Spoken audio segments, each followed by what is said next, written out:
नमस्कार, public news देख रहे हैं आप। मुंबई से इस वक्त जो खबर आ रही है उसने महाराष्ट्र की राजनीति में भूचाल ला दिया है। बीएमसी चुनाव के ज्यादा सीटों के रुझान सामने आ चुके हैं और ये रुझान मातोश्री से लेकर शिव तीर्थ तक सन्नाटा फैला रहा है। जहां कभी सत्ता की रणनीतियां बनती थी वहां आज खामोशी है। जहां कभी जीत के जश्न मनते थे वहां आज हार की गूंज सुनाई दे रही है। रुझान साफ बता रहा है कि बीजेपी और शिवसेना का गठबंधन 100 सीटों का आंकड़ा पार कर चुका है, जबकि ठाकरे बंधुओं का गठबंधन 50 के आसपास अटका हुआ है। मतलब सीधा है, मुकाबला खत्म, बाजी पलट चुकी है और सत्ता का संतुलन पूरी तरह बदल गया। रिपोर्ट्स के मुताबिक सुबह से मातोश्री में सन्नाटा पसरा हुआ है। आदित्य ठाकरे और उद्धव ठाकरे घर के अंदर टीवी पे नतीजे देखते हुए हार के कारण तलाशने में जुटे हैं। बाहर न कार्यकर्ताओं का शोर है, न ढोल नगाड़े, न जश्न, सिर्फ मायूसी है, निराशा है और सन्नाटा है। वहीं शिवतीर्थ यानी राज ठाकरे के आवास पर भी हालत कुछ खास अलग नहीं है। एमएनएस के कार्यकर्ता लगभग गायब है। जिन इलाकों में जीत मिली है वहां जरूर थोड़ी बहुत हलचल है, लेकिन कुल मिलाके माहौल ऐसा है जैसे किसी बड़े राजनीतिक युग का अंत हो रहा हो। रुझान बता रहा है कि बीजेपी और शिंदे गुट का गठबंधन 100 से ज्यादा सीटों पर आगे चल रहा है। यह सिर्फ जीत नहीं है, यह संदेश है, यह संकेत है कि महाराष्ट्र की शहरी राजनीति अब नए नेतृत्व और नए समीकरणों की ओर बढ़ चुकी है। बीएमसी में कुल 227 सीटें हैं और अब ये लगभग तय माना जा रहा है कि इस बार मेयर बीजेपी का बनने जा रहा है।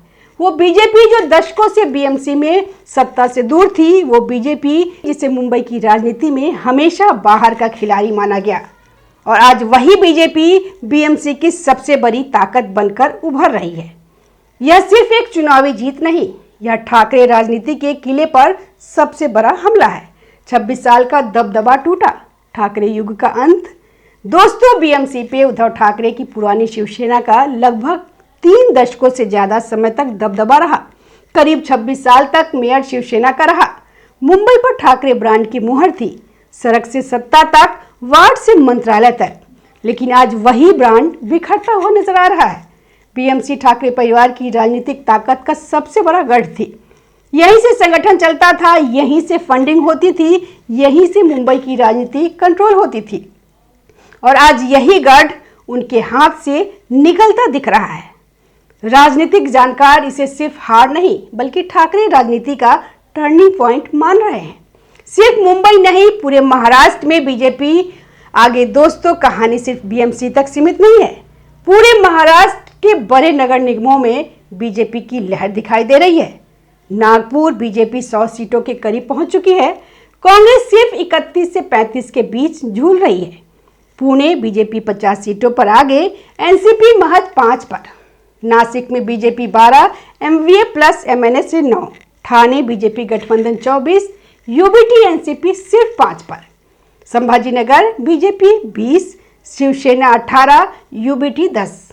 मतलब साफ है, कहीं भी टक्कर नहीं दिख रही है। हर बड़े शहरी क्षेत्र में बीजेपी सबसे बड़ी पार्टी बनकर उभर रही है।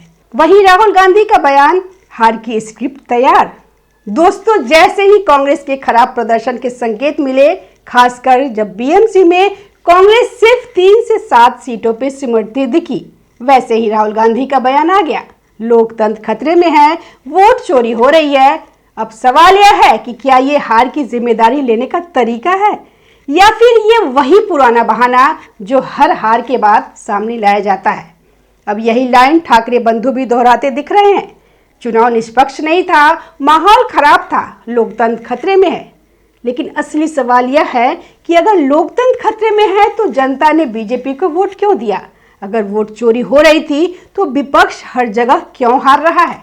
अब शिवसेना यूबीटी के प्रवक्ता कांग्रेस पे ठीकरा फोड़ रहे हैं कि कांग्रेस साथ नहीं आई, इसलिए हार गए। लेकिन दोस्तों, सच ये है कि इस बार ठाकरे गुट के साथ सिर्फ कांग्रेस ही नहीं थी, एनसीपी शरद पवार गुट भी था, राज ठाकरे की एमएनएस भी साथ थी। यानी विपक्ष का पूरा कुनवा एक साथ था। Congress, NCP, MNS, UBT. फिर भी नतीजा क्या निकला? हार, भारी हार, ऐतिहासिक हार। तो सवाल यह नहीं है कि कांग्रेस साथ क्यों नहीं आई, सवाल यह है कि इतने गठबंधनों के बावजूद जनता ने आपको क्यों नकार दिया।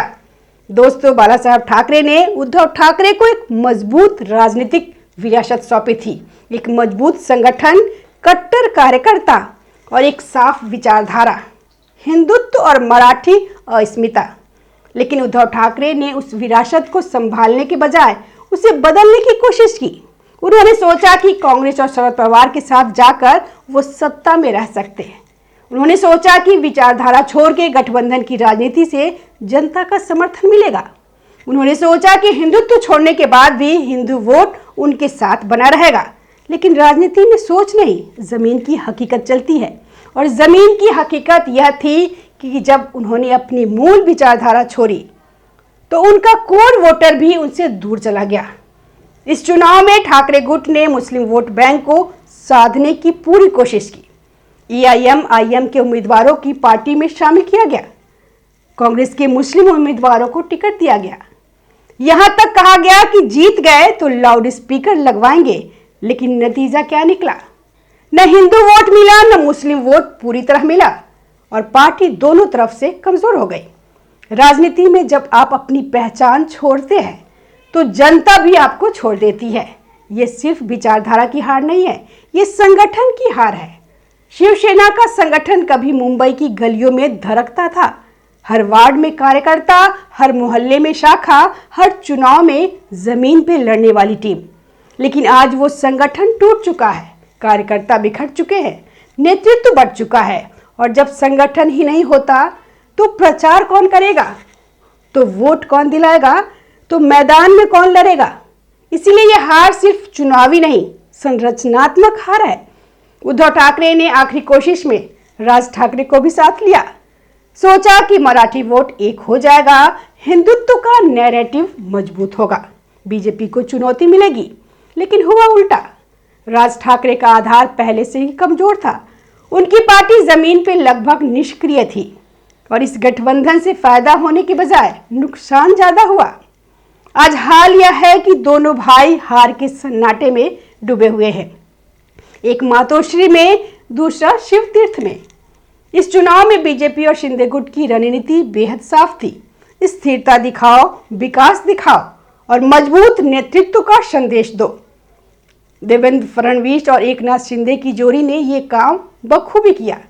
उन्होंने न सिर्फ संगठन को मजबूत किया बल्कि जमीन पे कार्यकर्ताओं को एक्टिव किया और मतदाताओं को यह भरोसा दिलाया कि सत्ता स्थिर हाथों में है। नतीजा BMC में ऐतिहासिक बढ़त, महाराष्ट्र के बाकी शहरों में बीजेपी की लहर और विपक्ष पूरी तरह बैकफुट पे। राजनीतिक गलियारों में अब एक ही सवाल गूंज रहा है, क्या ये ठाकरे राजनीति के पतन की शुरुआत है या फिर ये ताबूत में आखिरी कील है।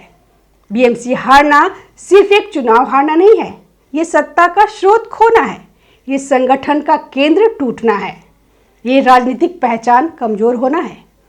और अगर BMC हाथ से निकल गए तो मुंबई की राजनीति में ठाकरे ब्रांड की रीढ़ टूट जाएगी।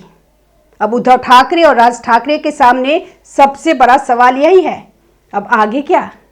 कांग्रेस के साथ जाएंगे, NCP के साथ रहेंगे या फिर नई राजनीतिक दिशा तलाशेंगे। लेकिन सच यह है कि अब हर रास्ता मुश्किल है, क्योंकि जनता का भरोसा खोने के बाद राजनीति में वापसी आसान नहीं होती। ये चुनाव सिर्फ दलों के बीच मुकाबला नहीं था, ये जनता का फैसला था। और जनता ने साफ कहा है, भ्रम की राजनीति नहीं चाहिए, गठबंधन की जोड़ तोड़ नहीं चाहिए, विचारधारा की पलटी नहीं चाहिए, स्थिर सरकार चाहिए, मजबूत नेतृत्व चाहिए। और यही वजह है कि बीजेपी और शिंदे गुट को ये बड़ी जीत मिली है। आज मातोश्री में सन्नाटा है, शिव तीर्थ में मायूसी है, UBT खेमे में निराशा है, MLS कैंप में खामोशी है और दूसरी तरफ बीजेपी खेमे में उत्साह है, शिंदे गुट में जोश है और महाराष्ट्र की राजनीति में नया अध्याय शुरू हो चुका है।